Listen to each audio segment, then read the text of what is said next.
Hey guys, it's the Conic, and in this one, we are going to be talking about some absolutely insane ascendancies for minion builds that were recently revealed for the Legacy of Phrecia event. And I just want to quickly say whoever came up with the Legacy of Phrecia ascendancy shakeup deserves a raise. I've had so much fun theory crafting new builds and just watching the community's reaction to the reveals over the past week, and I will be making some build videos on some of the revealed ascendancies coming in the coming week. So be sure to keep an eye out for them. In the last video, we talked about the Architect of Chaos and Servant of Arakali. Since then, we've had so many banger reveals. In this one, we'll be talking about the Herald Witch, Wildspeaker Ranger, and the Puppeteer Templar. Like last time, we won't talk about every single node, but just highlighting the most interesting nodes to me and talking about builds that would love each of these ascendancies. Starting with the ascendancy I am most excited about, the Herald Witch. This ascendancy has a lot of interesting nodes for Herald gamers. A big thing to note, however, is that you are forced to 2 different ascendancy nodes for your first 2 labs. So let's talk a bit about what those nodes are. If you haven't already, do consider liking and subscribing, as it helps a lot with the algorithm and with hitting our 2025 goal of getting to 2,000 subscribers. A goal that if we hit, I will be revealing my face on stream and on YouTube afterwards. So if that interests you, do consider subscribing. The first node you are forced to take is Common Calamity.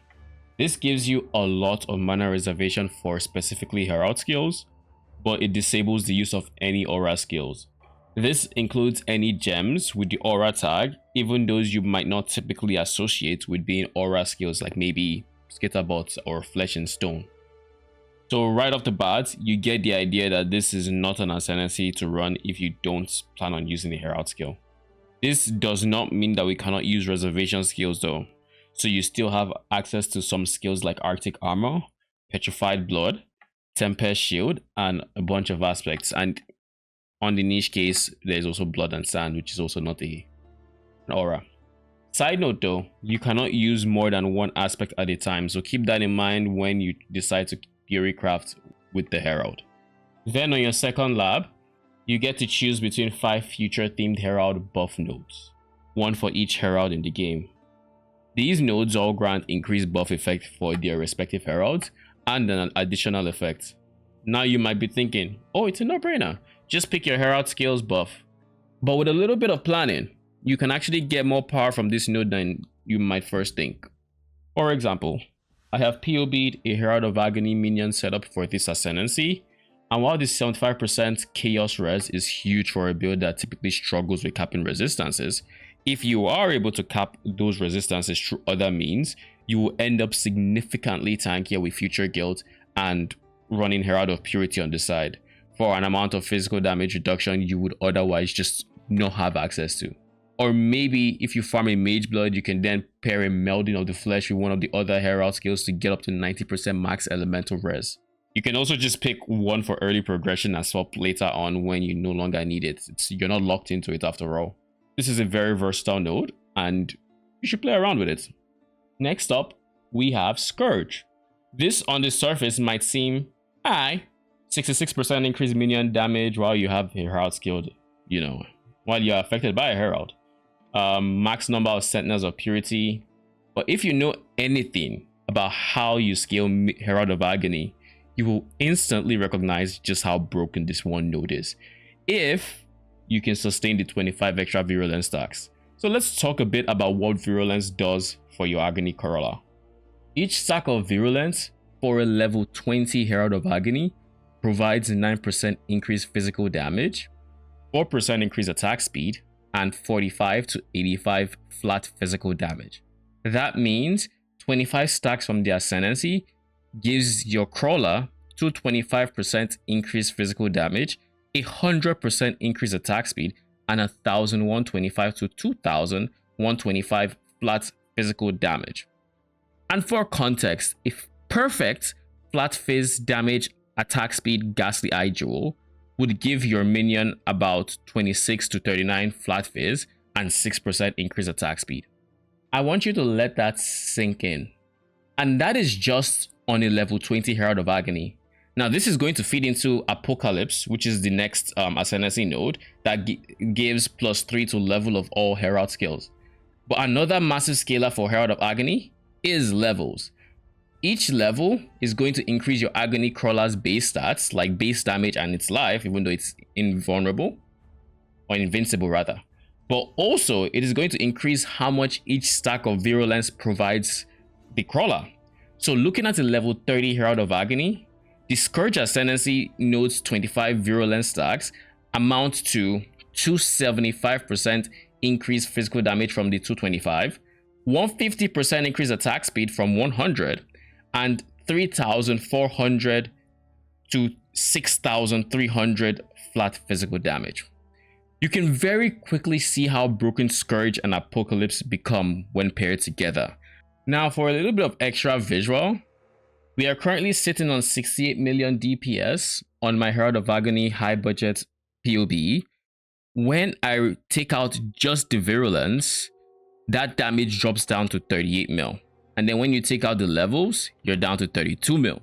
That is just how much those two Ascendancy nodes are providing for a Herald of Agony build. It is insane how powerful those nodes are. And while on the topic of this POB, I will be making a guide for this Herald of Agony setup before League starts for the Herald of Agony enjoyers out there like myself. Now, for builds that will be big minion winners for this Ascendancy, the Herald. You might have guessed it, but Herald builds in particular would love this Ascendancy. With Herald of Agony and Purity, you can find a lot of power here that is just not otherwise available in the game. Next on the list, we have the Wildspeaker Ranger. This Ascendancy has some pretty interesting choices, which will end up being more generic minion buffs, allowing for more minion builds that can take advantage of it. However, it should be noted that as a ranger, it can be very awkward running a minion setup just because of where you start on the tree and what gems you can get from the vendor and as quest rewards during the campaign. Feathered Scales provides a free level 30 aspect of the Avian, which is a buff that provides movement speed and double damage to you and your minions, which by default alternates every 4 seconds. But when this is paired with Above the Clouds, it provides permanent uptime to both buffs and triples its base effects, giving a whopping 36% double damage chance for you and your minions. This paired with the Cluster Jewel Notable Renewal and Grave Pact on the tree can get you as high as 87% double damage chance, which is absolutely unheard of for minions. Great Wolf's Call is another interesting node. This provides Tailwind for you and nearby allies, which is an 8% action speed buff, which, if you didn't know, action speed is multiplicative with attack, cast, and movement speed. So this ends up being a very healthy damage boost for most minion builds.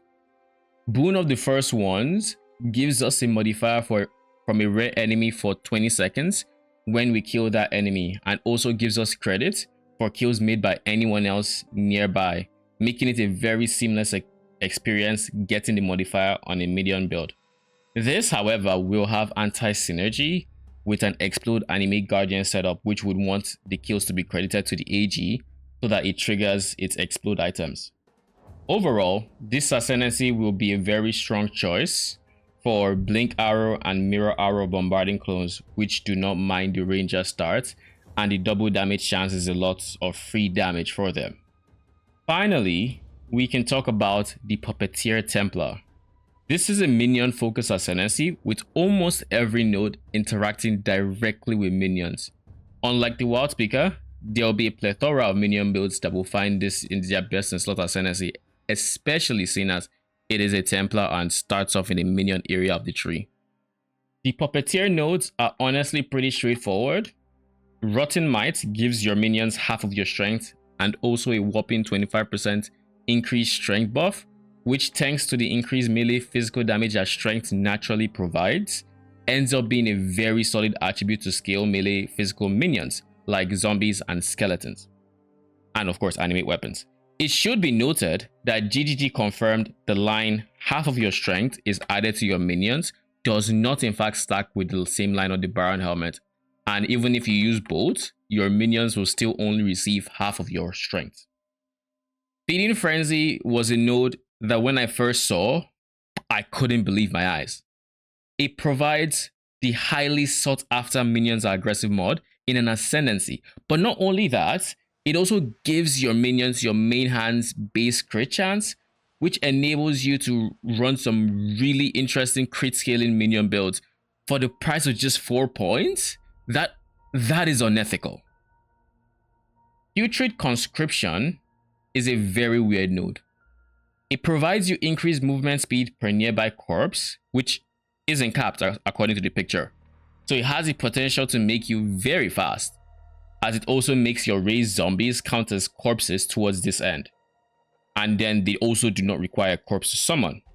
However, because your zombies count as corpses, enemies can cast Detonate Dead on them, making for a very uncomfortable playstyle against certain mob types, and they can also be targeted by your offerings. So if you plan on running a zombie manta, maybe skip this node. But the problem with skipping this node is that it is a necessary evil to get to Flesh Puppets, which is a huge zombie damage multiplier because it just gives 4 levels to all minion skills. But I don't know if the downside is worth it. Keep in mind, on a setup I POB'd, it was less damage, but not that much less damage to just switch Flesh Puppets Putrid Conscription with Marination Enervating Presence, because the 20% reverse call ends up being a very big damage multiplier all the same. Marionettes is another pretty interesting node, as it has a lot of buffs to animated minions, your AG, your animated weapons. But the one line that stood out to me is the last one, which I don't think anyone is talking about. The last line reads, defenses of items attached to the Animate Guardian also apply to animated weapons. With this line, you just might be able to equip your Animate Guardian with like insanely high armor items, equip him with a replica Dream Feather for the 1% increased attack damage per 450 armor, then run Chains of Command or Animate Guardian of Smiting as the main damage to animate your AG's replica Dream Feather and give him even more damage. Then all you have to do is stack Determination Aura effect to the moon, and you will have high armor animated weapons using the Dream Feather to deal a ton of damage. Big winners for the Puppeteer are zombies and other melee minions that can take advantage of the inherent bonuses stat provide. Chains of Command, replica Dream Feather that I mentioned earlier, if you can stack enough armor on your minions to make it worthwhile. And then as an honorable mention, we have Detonate Dead builds that would also love this Ascendancy. But we don't talk about such blasphemy on this channel. Overall, each of these classes offers very different bonuses and playstyles for minions that I personally look forward to trying on Thursday. Let me know in the comments which of these Ascendancies or playstyles you are most excited about and what builds you want to run on them. If you made it this far, do consider liking and subscribing. And with all that said, thank you for watching.